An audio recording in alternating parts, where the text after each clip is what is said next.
Magandang umaga, Pilipinas. Ngayong araw nga ay ginugunita natin yung kapanganakan ni National Scientist Clara Siliangco. Kilala siya sa kanyang mga ambag sa larangan ng bio at organic chemistry, lalong-lalo na ng kanyang matuklasan na yung ampalaya pala at malunggay extract ay kayang maproteksyonan yung ating mga cells laban sa masasamang epekto ng ilang gamot.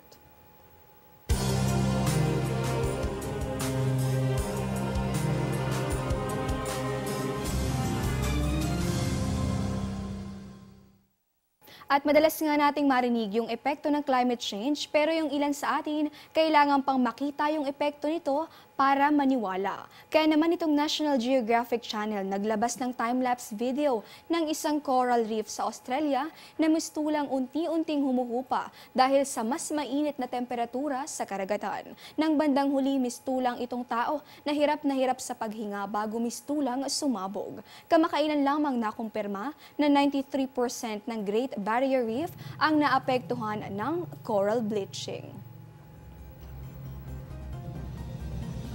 Balik naman dito sa atin sa Pilipinas, alamin natin yung magiging lagay ng panahon sa mga piling lungsod sa bansa. Sa bahagi ng Cabanatuan hanggang sa Mayad, Kalayaan Islands, Rojas, Catbalogan, Surigao at Dipolog, good news dahil magpapakita na si Haring Araw. Yung temperatura natin sa General Santos, inaasahan yan posible sa 23 hanggang sa 33 degrees Celsius. Mas mataas naman sa Catbalogan, pagitan niya ng 28 hanggang sa 35 degrees Celsius. Sa mga nakabakasyon naman, narito yung magiging lagay ng panahon sa mga tourist destinations ng bansa.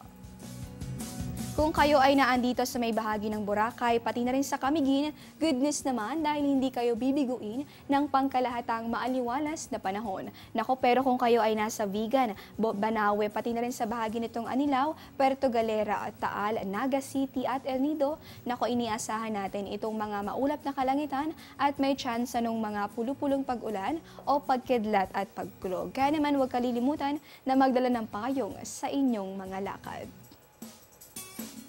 Diyan lamang po kayo, magbabalik pa ang Panahon TV matapos ang isang paalala.